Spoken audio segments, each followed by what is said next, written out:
It's 4:30 p.m. on a Tuesday in the West Wing Architecture Library, a place of high ceilings, smelling of old parchment and fresh balsa wood. The sunlight is cutting through the tall windows in sharp, dusty golden planks. Leo is frantic. His final photography portfolio is due in 12 hours, and he needs a specific reference book, The Geometry of Shadows. He's been through every aisle, his messy curls damp from the rain outside, his vintage Leica swinging precariously around his neck. He finally spots the spine, a faded navy blue book tucked away on the bottom shelf of a secluded corner. He lunges for it at the exact moment another hand reaches out. Their fingers brush. Leo's hand is warm and stained with darkroom chemicals. The other hand is cool, steady, and dusted with white architectural charcoal. Leo looks up, ready to give a caffeinated apology, and stops mid-breath. He's looking at Arlo. Arlo is the kind of guy who looks like he was drawn with a fine liner pen, sharp jawline, calm eyes, and heavy noise-canceling headphones resting around his neck like a silver collar. The silent correction. I really need this for a shoot, Leo stammers, his heart doing a weird tripwire skip. Arlo doesn't speak. He doesn't even let go of the book yet.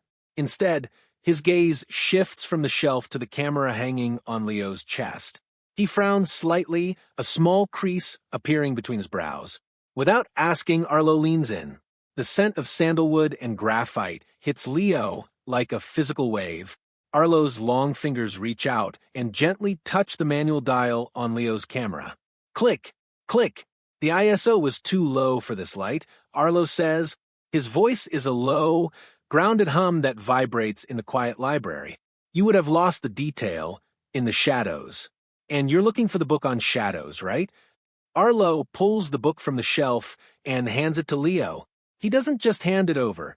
He places it firmly in Leo's grip, his thumb lingering for a fraction of a second against Leo's palm. Keep it, Arlo whispers, sliding his headphones back over his ears, effectively cutting himself off from the world again. I already memorized page 42. It's exactly what you're looking for. As Arlo walks away, his sneakers squeaking softly on the linoleum, Leo looks down at his camera.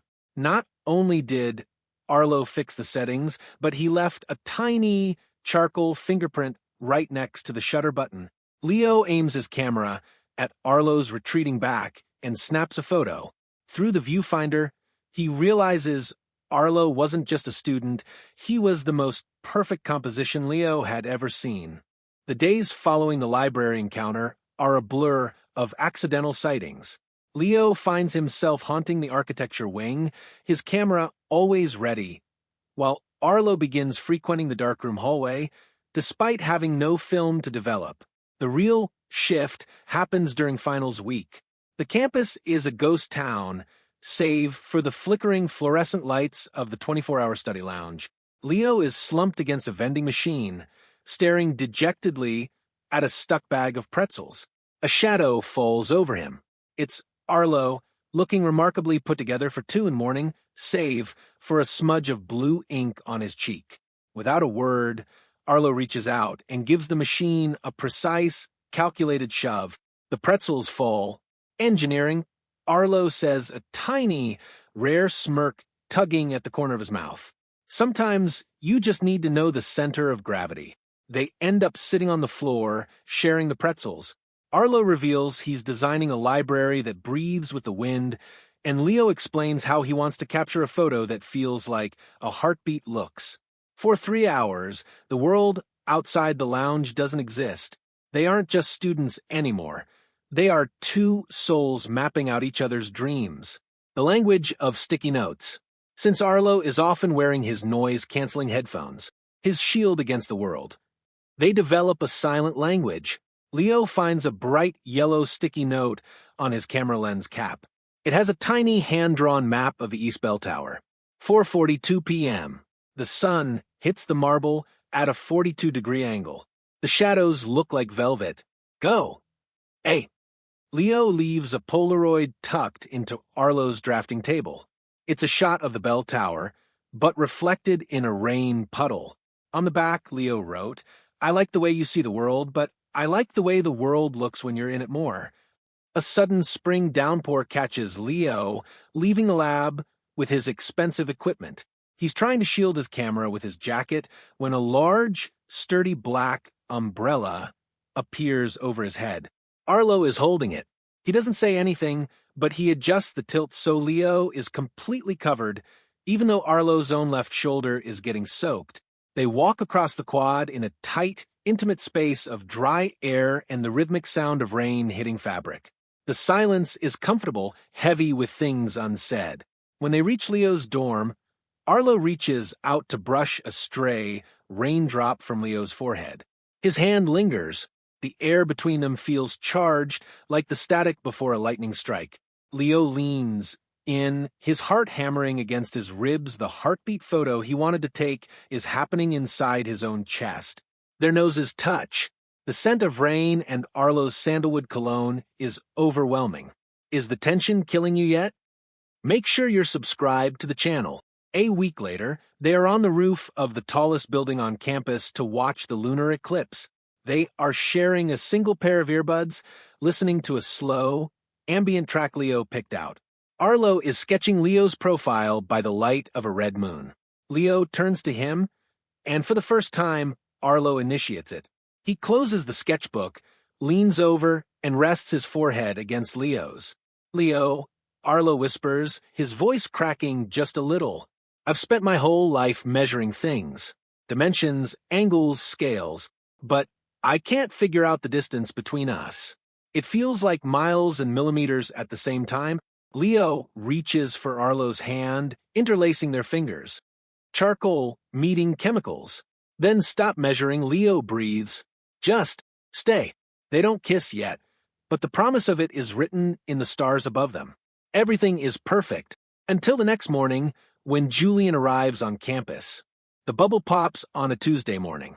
Leo is heading to the campus cafe, a proprietary "I'm in love" grin on his face when he sees it. Julian, standing by the fountain, is Arlo, but he isn't alone. He's leaning against a stone, laughing. Actually laughing with a guy who looks like he walked off a sports magazine cover. This is Julian. He's tall, wearing a varsity jacket, and has an easy, loud charisma that Leo immediately feels he can't compete with. Leo watches hidden behind a pillar as Julian reaches out and playfully ruffles Arlo's hair. Arlo doesn't pull away. In fact, he leans into the touch. Julian pulls out a sleek, professional-grade drafting pen set. "Found it in that boutique in Paris," Julian says, loud enough for Leo to hear. "Thought of you the second I saw it. Only the best for my favorite person." Arlo looks at the pens like they're made of diamonds. Leo looks down at the cheap, half-used roll of film in his own pocket and feels his heart sink. A few days later, Leo is in the studio waiting for Arlo. He sees Arlo's leather-bound sketchbook sitting open on the stool. He knows he shouldn't look, but the curiosity is a physical ache. He flips the page. His breath hitches. It's a portrait, but it isn't Leo. It's Julian. It's incredibly detailed, the curve of his jaw, the spark in his eyes, drawn with a level of intimacy that only comes from hours of staring. Arlo walks in just as Leo slams the book shut. "Leo? What are you doing?" Arlo's voice is guarded. "Is that why you're always wearing those headphones, Arlo?" Leo's voice is shaking. "So you don't have to hear anyone else's feelings? Because you're too busy thinking about them?" "Leo, it's not what you think, Julian and I. I saw the way he looks at you. I saw the gift, and I saw the drawing." Leo's eyes are stinging. "I thought I was your golden hour, Arlo. Turns out I was just a placeholder until he came back." Leo doesn't stay for the explanation. He retreats into his work, blocking Arlo's number and spending 18 hours a day in the darkroom. The red light of the lab feels like a physical manifestation of his anger and hurt. He sees a text notification on his lock screen from an unsaved number, Julian's, though he doesn't know it yet. "Arlo is a mess, Leo. Have you told him the truth about us yet? Because if you don't, I will." Leo doesn't reply. He packs his bags for an internship in the city, convinced that the architecture of their relationship was built on a foundation of sand. Is Leo making a huge mistake? The truth is hidden in the pages he didn't turn. Subscribe now to see the grand reveal and the surprise twist that changes everything. 2 weeks later, Leo's photography is being featured in a student showcase. His main piece is a blurry, haunting shot of Arlo in the rain, titled The Distance Between Us. The room is crowded, but the air feels thin. Leo is standing by the wine table when the glass doors swing open. Arlo is there. He looks terrible dark circles under his eyes, his hair uncombed. He isn't wearing his headphones. For the first time, he looks completely unprotected. He's holding that leather sketchbook against his chest like a shield. "Leo," Arlo says, stepping into his space. The crowd fades away. "You didn't turn the page." The atmosphere in the gallery is suffocating. Leo is staring at his own photography on the walls. Frozen moments of a boy he thinks he's lost. Arlo stands in front of him, chest heaving, holding the sketchbook like a peace treaty. "I didn't turn the page because I didn't want to see more of him," Leo says, his voice cracking. He tries to turn away, but Arlo grabs his wrist. His grip is firm, trembling just enough to show how terrified he is. "Leo, please, look at the edges.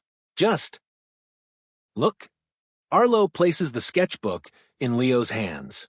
At first glance, it's still that masterfully drawn portrait of Julian. But Arlo whispers, "Flip it fast." Leo places his thumb on the corner of the heavy cream paper and lets the pages fly. The first 10 pages. The stoic, smiling face of Julian begins to shift. His features blur, his jawline softens, and his eyes change shape. The middle. The charcoal lines dance and morph. Julian's varsity jacket dissolves into a messy hoodie. Leo's favorite hoodie. By the time Leo reaches the final 20 pages, Julian is gone. The animation has transformed into a stunning, hyper-realistic sequence of Leo laughing. It's the exact moment from the vending machine night. The way Leo's eyes crinkle and his head tilts back. Arlo leans in close, his breath warm against Leo's ear. "Julian is my cousin Leo.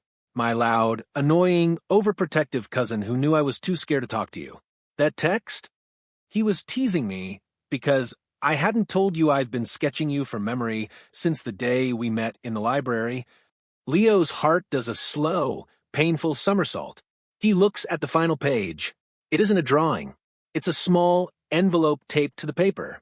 Inside is a single developed film negative, the one Leo thought he had lost in the rain.